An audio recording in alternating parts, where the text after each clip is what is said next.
പുട്ടിനുള്ള പരിപാടി അല്ലേ? അരിപ്പൊടി നേരത്തെ നമ്മൾ പൊടിച്ചു വെച്ചത്. ഓ ശരി. പുട്ട് നമ്മൾ ഇഡലി എന്നൊക്കെ പറയുന്ന പോലെ അത്രയും പോലും ബുദ്ധിമുട്ടില്ല. ഏറ്റവും സിമ്പിൾ ആയിട്ട് അരി പൊടിച്ചു കഴിഞ്ഞാൽ പിന്നെ പെട്ടെന്നൊരു പുട്ട്. ഇതിപ്പോൾ ഞാൻ അരിപ്പൊടിയും ശകലം റാഗി പോഷകസമൃദ്ധമല്ലേ അതും കൂടെ ഇടുന്നത്. റാഗിയും അരിപ്പൊടിയും ചേർന്ന് റാഗിയുടെ പൊടി ഞാനിത് പൊടിച്ചു വെച്ചതാ. ഇടുക കിട്ടോ.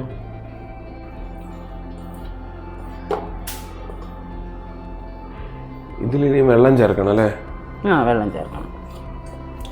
എനിക്ക് തോന്നുന്നു അമ്മ നേരത്തെ ഈ പറഞ്ഞ ഈ അരിയുടെ ഒരു പ്രശ്നമുണ്ട്. അത് കൂടാതെ ഈ കുഴയ്ക്കുന്നത് ഉണ്ട്. പാകത്തിന് നന്നായിട്ട് ആവശ്യത്തിനുള്ള വെള്ളം ചേർത്ത് കുഴച്ചാലേ പുട്ട് നന്നായിരിക്കത്തുള്ളൂ. പുട്ടിൽ എനിക്ക് തോന്നുന്നു ഏറ്റവും ഇമ്പോർട്ടൻ്റ് അതാണ്.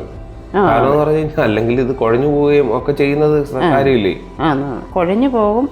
ആവശ്യത്തിന് വെള്ളം ഇല്ലെങ്കിൽ വെന്ത് കിട്ടത്തില്ല, പൊടിഞ്ഞു പോകും. അങ്ങനെയൊക്കെയുണ്ട്. എല്ലാം തളിക്കുക അല്ലേ?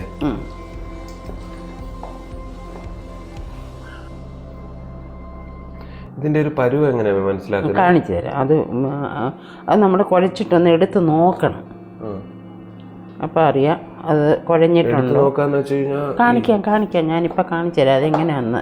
എടുത്തിങ്ങനെ നമ്മൾ ഒന്നുകൊണ്ടൊന്ന് വെള്ളം വേണം, ശാലം വെള്ളം കൂടെ നനയട്ടെ. അപ്പം അതെങ്ങനെയാന്ന് ഞാൻ പറയാം. സാധാരണ ഇങ്ങനെ ചെറിയ കട്ടയായിട്ടൊക്കെ കട്ട വരുന്ന അങ്ങ് ഉടച്ചാൽ മതി. ഇതിപ്പോൾ ഇതിന് വലിയ കട്ടയൊന്നും വരാനില്ല. കാരണം വരുന്നത് നമുക്കിങ്ങനെ കയ്യിലെടുത്ത് അങ്ങ് ഉടയ്ക്കാവുന്നേ ഉള്ളൂ. ഇത് ഞാൻ ഇടഞ്ഞതും ഒന്നുമല്ല, വെറുതെ പൊടിച്ചങ്ങ് വെച്ചെന്നുള്ളതേ ഉള്ളായിരുന്നു. ഇടഞ്ഞൊക്കെ എടുക്കുവാണെങ്കിൽ ഇങ്ങനെ കട്ടയൊന്നും വരത്തില്ല. പിന്നെ ആ അരിയുടെ മൂപ്പും ശരിയാകണം. ഈ വറക്കുമ്പോഴേ ആ മൂപ്പ് ഇടിയപ്പത്തിനൊന്നും വറക്കുന്ന അത്രയും മൂത്ത് വറക്കണ്ട പുട്ടിന്. ഇതിപ്പോ ഇങ്ങനെ നനയ്ക്കുമ്പോ ഇങ്ങനെ നമ്മൾ വറുത്തതാ. നമ്മൾ നന്നായിട്ട് ശ്രദ്ധിച്ചില്ലെന്നില്ലാതെ ഒരുപാട് മൂത്ത് പോയാൽ പിന്നെ അത് ഉണ്ട പിടിക്കത്തേ ഉള്ളൂ. അങ്ങ് ഉണ്ടയായിട്ട് പോകും. ഇങ്ങനെ ഒരുപാട് ഉണ്ട വരും. ഇപ്പം ഇതിപ്പോൾ അങ്ങ് അലിഞ്ഞ് ചേരും ഇതിൻ്റെ കൂടെ. സാധാരണ റാഗി മാത്രം പുട്ട് അത് കൊള്ളാം. അങ്ങനെയൊക്കെ ഉണ്ടാക്കാം. റാഗി മാത്രമോ അരിപ്പൊടി മാത്രമോ ഒക്കെ ആയിട്ടാണ് നമ്മൾ ഉണ്ടാക്കുന്നത്. ഇപ്പം ഇത് രണ്ടും കൂടെ ചേർത്തുണ്ടാക്കുക.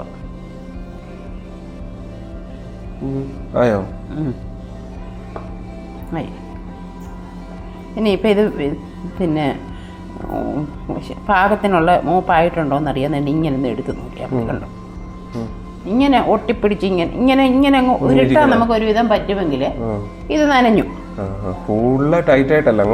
വേണ്ട, പൊടിയണമല്ലോ. പുട്ടെടുത്ത് നമ്മൾ ഉടയ്ക്കാൻ തുടങ്ങുമ്പം കട്ടിയായിട്ട് അങ്ങ് ഇരിക്കരുതല്ലോ. അപ്പൊ വേണ്ടേ ഇങ്ങനെ. ഇപ്പൊ ഇത് മതി, ഇത്രയും മതി. ഇത് അതിന്റെ പാകവാ. 5 മിനിറ്റ് കഴിഞ്ഞ് ശകലം കഴിഞ്ഞിട്ട് ഞാൻ ഇത് അടുപ്പേ വയ്ക്കും.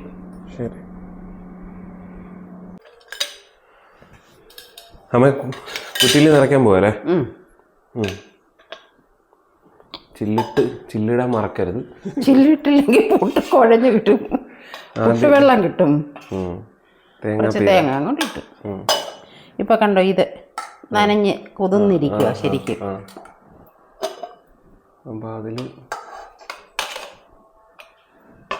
ഒരു സ്പൂണേ ഇടുന്നുള്ളൂ അല്ലേ? അല്ലല്ല, ശകലം കൂടെ ഇടാമല്ലോ.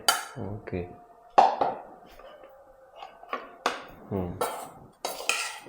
കുറ്റിയുടെ വലിപ്പം പോലെ. അത് തന്നെ. ഇടയ്ക്ക് ഒന്നുകൂടി ഇടാം.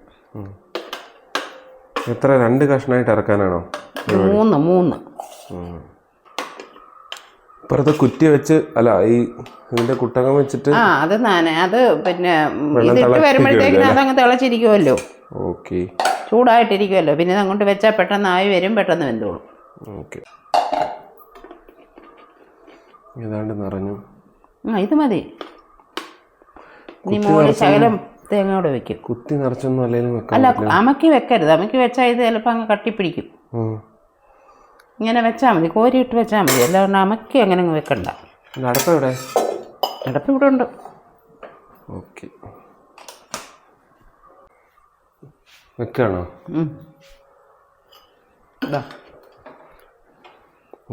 പണി അത്രേ ഉള്ളൂ. ഇനി അതോടെ എത്ര മിനിറ്റ് കൊണ്ട് റെഡിയാവും? ഒരു 10 മിനിറ്റ് ഒക്കെ. 10 മിനിറ്റ് എടുക്കുമോ? മാക്സിമം അത്രയും വെക്കണം. അല്ലേ ഒരു പക്ഷേ ഇത് വെന്തില്ലെങ്കിൽ പൊടിഞ്ഞു പോയാലോ. 10 തികച്ച് വേണ്ടി വരത്തില്ല. ഇത് ആവി വന്നൊരു 5 മിനിറ്റ് കൂടി ഇരുന്നാൽ ശരിയാകും. ഇപ്പൊ വെള്ളം വെച്ചതേ ഉള്ളൂ, തിളയ്ക്കാൻ തുടങ്ങുന്നേ ഉള്ളൂ. വെള്ളം തിളച്ചായിരുന്നെങ്കിൽ പെട്ടെന്ന് ആവി വരും. ശരി, നോക്കാം, വെയിറ്റ് ചെയ്യാം. ഇനിയിപ്പോ ആവി വരണം. നല്ല കിടിലായിട്ട് ആവി വരാൻ തുടങ്ങിയല്ലേ. ഇനിയൊരു 3-4 മിനിറ്റ് വെക്കണ്ടേ? ഇപ്പം 3/4 വെന്ത് കാണും. ഇപ്പോൾ 2-3 മിനിറ്റ് ആയി ആവി വരാൻ തുടങ്ങിയിട്ട്. നിർത്തിയച്ചിങ്ങ് എടുക്കുക.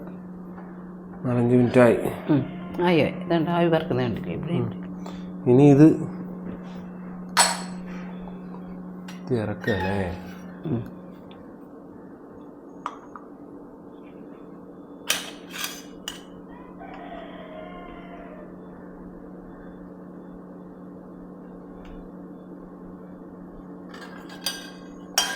നല്ല ആവി പറക്കുന്ന ചൂടുള്ള പുട്ട്.